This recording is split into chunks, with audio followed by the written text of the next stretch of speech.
Hello दोस्तों, नमस्कार। स्वागत है आपका अपने YouTube चैनल नाउ रेलवे में। दोस्तों, आज हम मुंबई डिवीजन में हुए कल यानी 2 जुलाई 2024 को ALP 50% का जो LDC कोटा अभी निकला है पूरे भारतीय रेल में, उसमें से मुंबई डिवीजन का कल जो एग्ज़ाम हुआ था इलेक्ट्रिक और डीजल ट्रेड का जो कंबाइंड एग्ज़ाम हुआ था दोस्तों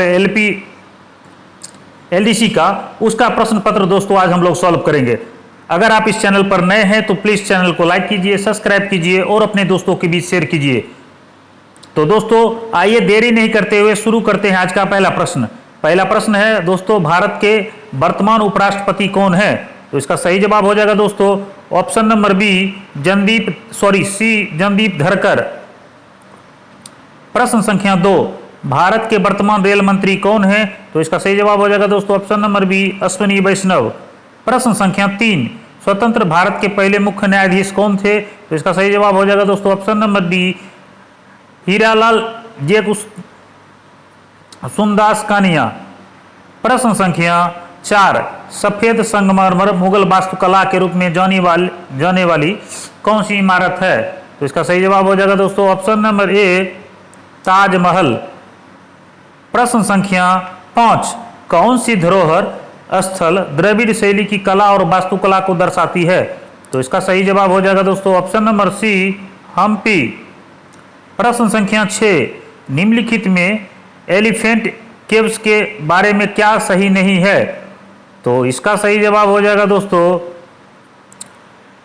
पहला है ऑप्शन 1987 में एलिफेंटा केव्स को यूनेस्को विश्व धरोहर स्थल के रूप में घोषित किया गया था। दूसरा है गुफाएं सख्त पत्थर से बनाई गई। तीसरा है पुर्तगालियों ने इन गुफाओं का नाम एलिफेंटा रखा था। और चौथा है इन गुफाओं का उत्खनन 11वीं शताब्दी में किया गया था। तो इसका सही जवाब हो जाएगा दोस्तों ऑप्शन नंबर डी। प्रश्न संख्या 7, भारत में गंगा नदी बेसिन कितने राज्यों और केंद्र शासित प्रदेशों में फैला हुआ है? तो इसका सही जवाब हो जाएगा दोस्तों ऑप्शन नंबर 11। प्रश्न संख्या 8, अयोध्या किस नदी के किनारे स्थित है? तो इसका सही जवाब हो जाएगा दोस्तों ऑप्शन नंबर डी सरयू के किनारे। प्रश्न संख्या 9, मैसूर किस नदी के किनारे स्थित है? तो इसका सही जवाब हो जाएगा दोस्तों ऑप्शन नंबर डी कावेरी। प्रश्न संख्या 10, तेलंगाना राज्य की राजधानी क्या है? तो इसका सही जवाब हो जाएगा दोस्तों ऑप्शन नंबर ए हैदराबाद।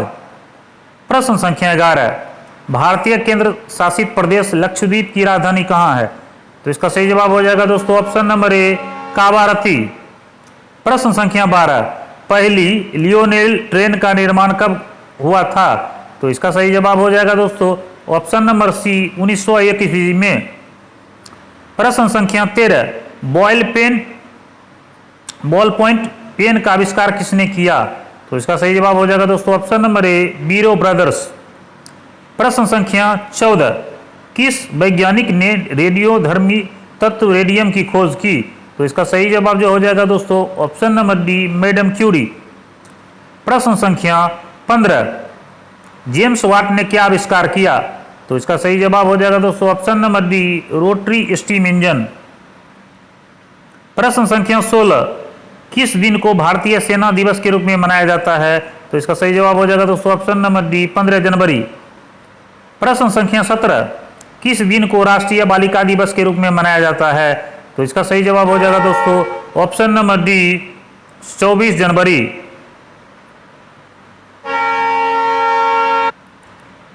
प्रश्न संख्या 18, किस दिन को राष्ट्रीय पंचायती राज दिवस के रूप में मनाया जाता है?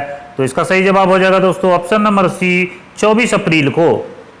प्रश्न संख्या 19, भारतीय सेना द्वारा लेह में निर्मित भारत के सबसे लंबे सस्पेंशन ब्रिज का क्या नाम है? तो इसका सही जवाब हो जाएगा दोस्तों ऑप्शन नंबर बी मैत्री पुल। प्रश्न संख्या 20, किस देश ने दुनिया का पहला राष्ट्रव्यापी 5G मोबाइल नेटवर्क लॉन्च किया? तो इसका सही जवाब हो जाएगा दोस्तों ऑप्शन नंबर सी दक्षिण कोरिया। प्रश्न संख्या 21, आज की तारीख में प्रधानमंत्री कौन है? तो इसका सही जवाब हो जाएगा दोस्तों option number D Narendra Modi. प्रश्न संख्या 22, भारत में पहली ट्रेन किस वर्ष शुरू की हुई थी? तो इसका सही जवाब हो जाएगा दोस्तों ऑप्शन नंबर ए 1853 ईस्वी में। प्रश्न संख्या 23, भारत की पहली ट्रेन ने कितनी दूरी तय की थी? तो इसका सही जवाब हो जाएगा दोस्तों option number C total 34 kilometre. प्रश्न संख्या 24, शताब्दी एक्सप्रेस ट्रेन किस वर्ष शुरू की गई थी? तो इसका सही जवाब हो जाएगा दोस्तों ऑप्शन नंबर बी 1988 ईस्वी में। प्रश्न संख्या 25, निम्नलिखित में से कौन सा भारत का पहला हरित रेलवे गलियारा है? तो इसका सही जवाब हो जाएगा दोस्तों ऑप्शन नंबर बी मनमदुरई सेरेमेश्वरम। प्रश्न संख्या 26, निम्नलिखित में से कौन सा भारत का सबसे बड़ा रेलवे जंक्शन है? तो इसका सही जवाब हो जाएगा दोस्तों ऑप्शन नंबर सी मथुरा। प्रश्न संख्या 27, भारत की सबसे तेज ट्रेन कौन सी है? तो इसका सही जवाब हो जाएगा दोस्तों option number D Vande Bharat express. प्रश्न संख्या 28, भारत में रेलवे लाइन का सबसे लंबा मार्ग किस राज्य में स्थित है? तो इसका सही जवाब हो जाएगा दोस्तों option number D Uttar Pradesh में। प्रश्न संख्या 29, चारों ओर से रेलवे लाइनों से घिरा प्लेटफॉर्म क्या कहलाता है? तो इसका सही जवाब हो जाएगा दोस्तों ऑप्शन नंबर सी द्वीप मंच यानी कि आइसलैंड प्लेटफॉर्म। प्रश्न संख्या 30, राष्ट्रीय रेल संग्रहालय निम्नलिखित में से किस शहर में स्थित है? तो इसका सही जवाब हो जाएगा दोस्तों option number B New Delhi में। प्रश्न संख्या 31, निम्नलिखित में से किस शहर में भारतीय रेलवे के 3 क्षेत्रीय मुख्यालय स्थित है? तो इसका सही जवाब हो जाएगा दोस्तों ऑप्शन नंबर डी कोलकाता में पूर्व रेलवे, दक्षिण पूर्व रेलवे और मेट्रो रेलवे का मुख्यालय स्थित है। प्रश्न संख्या 32, मध्य रेलवे का मुख्यालय किस स्थान पर स्थित है? तो इसका सही जवाब हो जाएगा दोस्तों option number A Mumbai CST. प्रश्न संख्या 33, रेल मंत्रालय ने हाल ही में माल ढुलाई प्रबंधकों के लिए कौन सा ऐप लॉन्च किया है? तो इसका सही जवाब हो जाएगा दोस्तों ऑप्शन नंबर ए स्फूर्ति ऐप। प्रश्न संख्या 34, दुनिया की पहली बायो टॉयलेट ट्रेन लॉन्च की गई है, उसका क्या नाम रखा गया था? तो इसका सही जवाब हो जाएगा दोस्तों ऑप्शन नंबर सी डिब्रूगढ़ राजधानी एक्सप्रेस।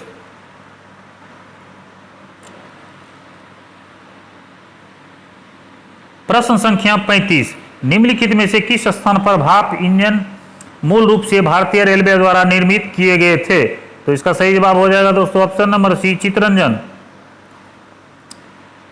प्रश्न संख्या 36, भारतीय रेलवे मैकेनिकल और इलेक्ट्रिकल इंजीनियरिंग संस्थान कहाँ स्थित है? तो इसका सही जवाब हो जाएगा दोस्तों ऑप्शन नंबर सी जमालपुर में।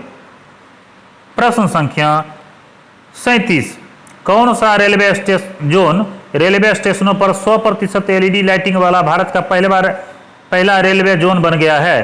तो इसका सही जवाब हो जाएगा दोस्तों ऑप्शन नंबर सी दक्षिण पश्चिम रेलवे। प्रश्न संख्या 38, भारत का सबसे लंबा रेलवे पुल निम्नलिखित में से किस पर स्थित है? तो इसका सही जवाब हो जाएगा दोस्तों ऑप्शन नंबर बी वेम्बनाड हिल। प्रश्न संख्या 39, रेल लाइनों की लंबाई के अनुसार भारतीय रेलवे का विश्व में कौन सा स्थान है? तो इसका सही जवाब हो जाएगा दोस्तों ऑप्शन नंबर ए चौथा स्थान। प्रश्न संख्या 40, बनिहाल दर्रा निम्नलिखित में से किस राज्य में स्थित है? तो इसका सही जवाब हो जाएगा दोस्तों option number A Jammu Kashmir. प्रश्न संख्या 41, भारत म्यांमार मैत्री सड़क भारत के निम्नलिखित में से किस राज्य को म्यांमार से जोड़ती है? तो इसका सही जवाब हो जाएगा दोस्तों ऑप्शन नंबर बी मणिपुर। प्रश्न संख्या 42, भारत में क्षेत्रफल एवं जनसंख्या की दृष्टि से सबसे छोटा राज्य कौन है? तो क्षेत्रफल की दृष्टि से सबसे छोटा राज्य गोवा और जनसंख्या की दृष्टि से सिक्किम। प्रश्न संख्या 43, निम्नलिखित में से कौन सा सतपुरा पर्वतमाला की सबसे ऊंची चोटी है? तो इसका सही जवाब हो जाएगा दोस्तों ऑप्शन नंबर बी धूपगढ़। प्रश्न संख्या 44, निम्नलिखित में से कौन सा दर्रा जम्मू और कश्मीर में स्थित है? तो इसका सही जवाब हो जाएगा दोस्तों ऑप्शन नंबर डी 1, 2, 3, 4 यानी चारों जो दर्रा हैं अदिल दर्रा, बनिहाल दर्रा, खरमुला दर्रा, पेंसिल्ला दर्रा। प्रश्न संख्या 45, निम्नलिखित में से कौन सी हिमालयी नदी हिमालय के उस पार से नहीं निकलती है? तो इसका सही जवाब हो जाएगा दोस्तों ऑप्शन नंबर बी गंगा। प्रश्न संख्या 46, निम्नलिखित में से कौन सी फसल अपने औषधीय गुण के लिए जानी जाती है? तो इसका सही जवाब हो जाएगा दोस्तों ऑप्शन नंबर सी एलोवेरा। प्रश्न संख्या 47, भारत के निम्नलिखित में से किस राज्य में सौर ऊर्जा की उच्च संभावनाएं हैं? तो इसका सही जवाब हो जाएगा दोस्तों ऑप्शन नंबर डी, राजस्थान। प्रश्न संख्या 48, निम्नलिखित में से कौन सा राष्ट्रीय उद्यान उत्तर प्रदेश में स्थित है? तो इसका सही जवाब हो जाएगा दोस्तों ऑप्शन नंबर ए, दुधवा। प्रश्न संख्या 49, प्रवाल भित्तियों के संरक्षण के लिए भारत सरकार ने निम्नलिखित में से एक को समुद्री पार्क घोषित किया है। तो इसका सही जवाब हो जाएगा दोस्तों ऑप्शन नंबर ए, कच्छ की खाड़ी। प्रश्न संख्या 50, MS वर्ड डैश के का एक उदाहरण है। तो इसका सही जवाब हो जाएगा दोस्तों option number C, application software. प्रश्न संख्या 51, कर्क रेखा भारत के किस राज्य से होकर नहीं गुजरती है? तो इसका सही जवाब हो जाएगा दोस्तों ऑप्शन नंबर डी, ओडिशा। प्रश्न संख्या 52, फायदा मीटर का उपयोग किसके मापने के लिए किया जाता है? तो इसका सही जवाब हो जाएगा दोस्तों ऑप्शन नंबर सी, महासागर की गहराई। प्रश्न संख्या 53, लोहे का सबसे शुद्ध रूप क्या है? तो इसका सही जवाब जो हो जाएगा दोस्तों हो जाएगा ऑप्शन नंबर ए, गढ़ा लोहा। प्रश्न संख्या 54, फ्रीडम बिहाइंड वार्स पुस्तक के लेखक कौन है? तो इसका सही जवाब हो जाएगा दोस्तों option number A, Kiran Bedi. प्रश्न संख्या 55, कौन सा अक्षांश भारत के मध्य से होकर गुजरता है? तो इसका सही जवाब हो जाएगा दोस्तों ऑप्शन नंबर डी, कर्क रेखा। प्रश्न संख्या 56, हाइड्रोजन बम किस सिद्धांत पर आधारित है? प्रश्न संख्या 56, हाइड्रोजन बम किस सिद्धांत पर आधारित है? तो इसका सही जवाब हो जाएगा दोस्तों ऑप्शन नंबर बी, परमाणु संलयन। प्रश्न संख्या 57, केंद्रीय बजट हमेशा सबसे पहले डैश में प्रस्तुत किया जाता है? तो इसका सही जवाब हो जाएगा दोस्तों ऑप्शन नंबर ए, लोकसभा। प्रश्न संख्या 58, स्वच्छ आकाश का नीला रंग किसके कारण होता है? तो इसका सही जवाब हो जाएगा दोस्तों ऑप्शन नंबर बी, प्रकाश का फैलाव। प्रश्न संख्या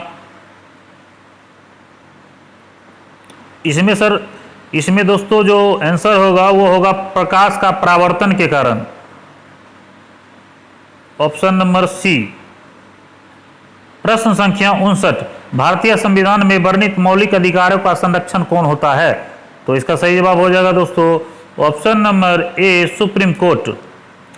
प्रश्न संख्या 60, जैसे ही आप कुएं में उतरते हैं आपका वजन क्या होता है? तो इसका सही जवाब हो जाएगा दोस्तों ऑप्शन नंबर बी, थोड़ा घटता है। प्रश्न संख्या 61, सिग्नल में होने वाली अवांछनीय गड़बड़ी जो सिग्नल की गुणवत्ता को प्रभावित करती है उसे डैश कहते हैं? तो इसका सही जवाब हो जाएगा दोस्तों ऑप्शन नंबर ए, शोर। प्रश्न संख्या 62, लेक्चेंज सेल का वोल्टेज क्या होता है? तो इसका सही जवाब हो जाएगा दोस्तों ऑप्शन नंबर ए, 1.5 वोल्ट। प्रश्न संख्या 63, प्रतिरोध की इकाई क्या है? तो इसका सही जवाब हो जाएगा दोस्तों ऑप्शन नंबर ए, ओम। प्रश्न संख्या 64, ओम के नियम का सूत्र क्या है? तो V बराबर IR, ऑप्शन नंबर ए इसका सही जवाब हो जाएगा दोस्तों। प्रश्न संख्या 65, जब बैटरी का वोल्टेज 3 वोल्ट और कुल प्रतिरोध 6 ओम है तो धारा का मान ज्ञात कीजिए। तो इसका सही जवाब, इसको सॉल्व कीजिएगा तो इसका सही जवाब आ जाएगा दोस्तों ऑप्शन नंबर ए, 0.5 एम्पियर। प्रश्न संख्या 66, जब धातु तनु अम्ल के साथ अभिक्रिया करती है तो वह कौन सी गैस बनाती है? तो इसका सही जवाब जो हो जाएगा दोस्तों ऑप्शन नंबर डी, हाइड्रोजन। प्रश्न संख्या 67, कृषि के संदर्भ में बर्नी शब्द का तात्पर्य क्या है? तो इसका सही जवाब हो जाएगा दोस्तों ऑप्शन नंबर सी, वर्षा आधारित खेती। प्रश्न संख्या 68, दिए गए विटामिन में से कौन सा पानी में घुलनशील विटामिन है? तो इसका सही जवाब हो जाएगा दोस्तों option number B, vitamin B. प्रश्न संख्या 69, नेपेथेंस खासियाना एक लुप्त प्राय और दुर्लभ पौधा है, यह कहाँ पाया जाता है? तो इसका सही जवाब हो जाएगा दोस्तों ऑप्शन नंबर बी, मेघालय में। प्रश्न संख्या 70, दिए गए जैव परिवर्तनों में से कौन सा मानव शरीर को अधिकतम ऊर्जा देता है? तो इसका सही जवाब जो हो जाएगा दोस्तों वो हो जाएगा option number B, ADP ATP। प्रश्न संख्या 71, निम्नलिखित में से कौन सी अदिश राशि है? तो इसका सही जवाब हो जाएगा दोस्तों ऑप्शन नंबर बी दबाव। प्रश्न संख्या 72, बेंसन हेजेज कप निम्नलिखित में से किस खेल से संबंधित है? तो इसका सही जवाब हो जाएगा दोस्तों ऑप्शन नंबर बी क्रिकेट। प्रश्न संख्या 73, निम्नलिखित में से कौन शरीर में संक्रमण से लड़ता है? तो इसका सही जवाब हो जाएगा दोस्तों ऑप्शन नंबर बी WBC। प्रश्न संख्या 74, RCF का मतलब क्या है? तो rail coach factory, option number C इसका सही जवाब हो जाएगा दोस्तों। प्रश्न संख्या 75, लोकोमोटिव में रेत का उपयोग किसके लिए किया जाता है? तो इसका सही जवाब हो जाएगा दोस्तों ऑप्शन नंबर ए पहिया फिसलने। प्रश्न संख्या 76, बिल्कुल इजी क्वेश्चन है दोस्तों, 8, 9, 25 का HCF बोल रहा है, तो इसको आप सॉल्व कीजिएगा। तो इसका सही जवाब आएगा ऑप्शन नंबर डी 1। प्रश्न संख्या 77, एक परिमेय और अपरिमेय संख्या का गुणनफल क्या होता है? तो इसका सही जवाब हो जाएगा दोस्तों हमेशा अपरिमेय होगा। प्रश्न संख्या 78, वह सबसे बड़ी संख्या जो 60 और 75 को विभाजित करने पर क्रमशः 8 और 10 शेष बचती है वह है? तो इसका सही जवाब हो जाएगा दोस्तों ऑप्शन नंबर डी 13। प्रश्न संख्या 79, यदि किसी भिन्न का अंश और हर बराबर है तो भिन्न क्या है? तो इसका सही जवाब हो जाएगा दोस्तों ऑप्शन नंबर ए 1 के बराबर है। प्रश्न संख्या 80, यदि 3/4 गुना 24 के बराबर है तो x का 3/4 x/24 के बराबर है तो x का मान ज्ञात कीजिए। तो इसको आप लोग सॉल्व कीजिएगा। तो इसका सही जवाब आएगा दोस्तों ऑप्शन नंबर डी 18। प्रश्न संख्या 81, भिन्न नोट 4/5, 4/7, 4/9, 4/11 में सबसे बड़ी भिन्न कौन है? तो इसको आप लोग सॉल्व कीजिएगा। तो इसका सही जवाब आएगा दोस्तों ऑप्शन नंबर ए 4/5। 50% ऑफ 200 100 हो जाएगा। बिल्कुल इजी क्वेश्चन पूछा गया है दोस्तों। 200 का 50% ये भी 100 हो जाएगा दोस्तों ऑप्शन नंबर ए। प्रश्न संख्या 83, 1 घंटा 30 मिनट का 20% कितना होता है? तो इसको आप सॉल्व कीजिएगा। तो इसका बिल्कुल एकदम इजी मेथड है दोस्तों, पहले मिनट में निकाल लीजिए, उसके बाद इसका 20% कीजिए तो आ जाएगा इसका आंसर दोस्तों ऑप्शन नंबर सी 18 मिनट। प्रश्न संख्या 84, 10 बजे सुइयों द्वारा किस प्रकार का कोण बनाया जाता है? तो इसका सही जवाब हो जाएगा दोस्तों ऑप्शन नंबर ए न्यून कोण। प्रश्न संख्या 85, अनुपात यानी कि रीजनिंग का क्वेश्चन दिया गया है दोस्तों, 5 12 60, तो 1 का 5 होगा और 12 का 60 होगा, 85 का 1 आंसर होगा दोस्तों। प्रश्न संख्या 86, नीलम की मासिक आय 28,000 रुपया है, उसकी मासिक बचत 7,000 रुपया है, तो उसकी बचत का अनुपात क्या है? तो इसको सॉल्व कीजिएगा। तो इसका सही जवाब आएगा दोस्तों ऑप्शन नंबर ए 1:3। प्रश्न संख्या 87, 3 या अधिक बिंदु जो एक ही रेखा पर स्थित होते हैं उन्हें क्या कहा जाता है? तो इसका सही जवाब हो जाएगा दोस्तों ऑप्शन नंबर सी संरेख बिंदु। प्रश्न संख्या 88, एक नियमित पंचभुज की एक भुजा 5 सेंटीमीटर है, तो इसका परिमाप क्या है? तो इसका सही जवाब हो जाएगा दोस्तों ऑप्शन नंबर बी 25 सेंटीमीटर। प्रश्न संख्या 89, आयत का क्षेत्रफल जिसकी लंबाई 15 सेंटीमीटर और चौड़ाई 6 सेंटीमीटर है, आयत का क्षेत्रफल ज्ञात करने के लिए बोला गया है, जिसकी लंबाई 15 और चौड़ाई 6 सेंटीमीटर, तो इसको गुना कर देना है। तो इसका सही जवाब हो जाएगा दोस्तों 90 सेंटीमीटर पर स्क्वायर। प्रश्न संख्या 90, येन किस देश की मुद्रा है? तो इसका सही जवाब हो जाएगा दोस्तों ऑप्शन नंबर ए जापान की येन है। प्रश्न संख्या 91, निम्नलिखित में से कौन सी अभाज्य संख्या है? तो इसका सही जवाब हो जाएगा दोस्तों ऑप्शन नंबर ए 2। प्रश्न संख्या 92, 1/1000 गुना 9 का दशमलव प्रसार क्या है? तो इसको आप लोग सॉल्व कीजिएगा। तो इसका सही जवाब आएगा दोस्तों ऑप्शन नंबर सी 0.009। प्रश्न संख्या 93, श्रृंखला में अगली संख्या 3, 6, 12, 24, 28 के बाद क्या आएगा? तो 28 के बाद 48 के बाद आ जाएगा दोस्तों 96। प्रश्न संख्या 94, श्रृंखला में अगली शब्द 0, 1, 1, 2, 3, 5, 8, 13, अगला शब्द क्या आएगा? तो अगला शब्द आ जाएगा दोस्तों ऑप्शन नंबर डी 21। प्रश्न संख्या 95, श्रृंखला में अगली शब्द यानी सबका स्क्वायर आ रहा है, 1 का स्क्वायर, 2 का स्क्वायर, 3 का स्क्वायर, 4 का स्क्वायर, 5 का, तो 6 का स्क्वायर, यहाँ 36 आ जाएगा दोस्तों। प्रश्न संख्या 96, प्रथम विषम 5 विषम संख्याओं का औसत क्या होगा? तो इसको आप लोग सॉल्व कीजिएगा तो इसका सही जवाब आएगा दोस्तों ऑप्शन नंबर सी 5। प्रश्न संख्या 97, रिया ने विभिन्न विषयों में 100 में से 65, 67, 50, 76 और 82 अंक प्राप्त किए, उसके औसत अंक ज्ञात कीजिए। तो इसका औसत निकालिएगा दोस्तों, तो इसका सही जवाब आएगा दोस्तों ऑप्शन नंबर ए 68। प्रश्न संख्या 98, किसी परीक्षा में किसी छात्र द्वारा प्राप्त अंक को नीचे दिए गई तालिका में दर्शाए गए हैं। परीक्षा क्रमांक है 1, 2, 3, 4, 5, अंक है 81, 87, 76, 70, 90। इसकी क्या संभावना है कि छात्र ने 80 से अधिक अंक प्राप्त किए? तो इसका सही जवाब हो जाएगा दोस्तों ऑप्शन नंबर ए 0.6%। प्रश्न संख्या 99,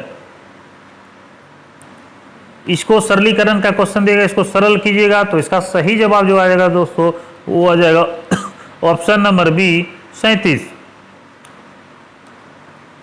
प्रश्न संख्या 100, भारत का प्रधानमंत्री बनने के लिए किसी व्यक्ति की न्यूनतम आयु कितनी होनी चाहिए? तो इसका सही जवाब हो जाएगा दोस्तों ऑप्शन नंबर ए 25 वर्ष। उसके बाद दोस्तों आपको पता ही होगा कि एलडीसी के जितने भी एग्जाम होते हैं चाहे वो किसी डिपार्टमेंट के हो, उसमें 10 प्रश्न जो होता है वो राजभाषा का अनिवार्य रूप से पूछा जाता है। तो दोस्तों आइए राजभाषा के प्रश्न को भी हम लोग देख लेते हैं। पहला प्रश्न है, राजभाषा अधिनियम 1963 में कब संशोधित हुआ था? तो इसका सही जवाब हो जाएगा दोस्तों ऑप्शन नंबर ए 1967 ईस्वी में। प्रश्न संख्या 2 कह रहा है, राजभाषा नियमों के अंतर्गत वर्गीकृत 3 क्षेत्र कौन है? तो ए, बी और सी हैं। प्रश्न संख्या 103, हर साल हिंदी दिवस कब मनाया जाता है? तो ये 14 सितंबर को मनाया जाता है और विश्व हिंदी दिवस जो मनाया जाता है वो दोस्तों 10 जनवरी को मनाया जाता है। प्रश्न संख्या 104, हिंदी नाटक प्रतियोगिता में अधिकतम कितने कलाकार भाग ले सकते हैं? तो इसका सही जवाब हो जाएगा दोस्तों ऑप्शन नंबर डी, टोटल 15 ले सकते हैं अधिकतम से अधिकतम। प्रश्न संख्या 105, राजभाषा नियमों के अनुसार महाराष्ट्र किस क्षेत्र के अंतर्गत आता है? तो इसका सही जवाब हो जाएगा दोस्तों ऑप्शन नंबर बी क्षेत्र के अंतर्गत। प्रश्न संख्या 106, संविधान की 8वीं अनुसूची का प्रावधान किस अनुच्छेद में उपलब्ध है? तो इसका सही जवाब हो जाएगा दोस्तों ऑप्शन नंबर ए, अनुच्छेद 344 से 351 के बीच। दोस्तों अगर आपका भी एलडीसी के एलपी एग्जाम होने वाला है तो यह प्रश्न आपके लिए काफी हेल्पफुल साबित होगा। बहुत से प्रश्न हो सकते हैं कि आपके एग्जाम में भी यही इसी टाइप से पूछे जाए। ऑल इंडिया दोस्तों सिलेबस जो रहता है वो बिल्कुल सेम रहता है एलडीसी और जीडीसी का। तो दोस्तों आइए अगले क्वेश्चन पे आते हैं। प्रश्न संख्या 107 है, संविधान के भाग 17 में कुल कितने अनुच्छेद हैं? तो इसमें कुल 9 अनुच्छेद हैं दोस्तों। प्रश्न संख्या 108, हिंदी में काम करने के लिए रेलवे बोर्ड द्वारा कौन सी योजना लागू की गई है? तो इसका सही जवाब हो जाएगा दोस्तों ऑप्शन नंबर सी, राजभाषा व्यक्तिगत नगद पुरस्कार योजना। प्रश्न संख्या 109, केंद्र सरकार के कर्मचारियों के लिए कितने हिंदी पाठ्यक्रम निर्धारित हैं? तो इसका सही जवाब हो जाएगा दोस्तों ऑप्शन नंबर डी 4।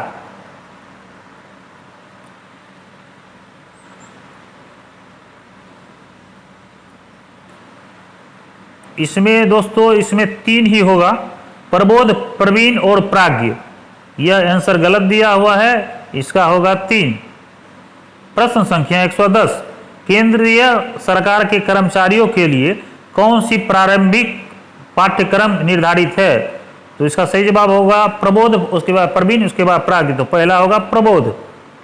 तो दोस्तों ये थे मुंबई डिवीजन में हुए एलडीसी 50% कोटा का जो असिस्टेंट लोको पायलट का जो एग्जाम हुआ था। यह इलेक्ट्रिकल और डीजल दोनों ट्रेड का एग्जाम साथ में कंबाइंड किया गया था दोस्तों। तो बहुत सारे अभी जोन में या डिवीजन में अभी एलपी का बहुत सारा वैकेंसी निकला है एलडीसी के माध्यम से। दूसरे विभाग को भी इस बार मौका दिया गया है, तो आपके लिए एक सुनहरा अवसर है दोस्तों। अच्छी तैयारी कीजिए, क्वेश्चन का पैटर्न बिल्कुल इजी रहता है दोस्तों। एलडीसी की आप लोग तैयारी कीजिएगा तो आराम से आपका एग्जाम निकल जाएगा। तो दोस्तों अगर आपने अभी तक इस चैनल को सब्सक्राइब नहीं किया है तो प्लीज़ चैनल को लाइक कीजिए, सब्सक्राइब कीजिए और अपने दोस्तों के बीच शेयर कीजिए। दोस्तों इस चैनल पर हम रेलवे विभागीय परीक्षा संबंधित प्रत्येक विभाग का प्रश्न पत्र आपको उपलब्ध करवाते हैं। तो दोस्तों आज के लिए इतना ही, मिलते हैं फिर नए वीडियो के साथ, तब तक के लिए जय हिंद जय भारत।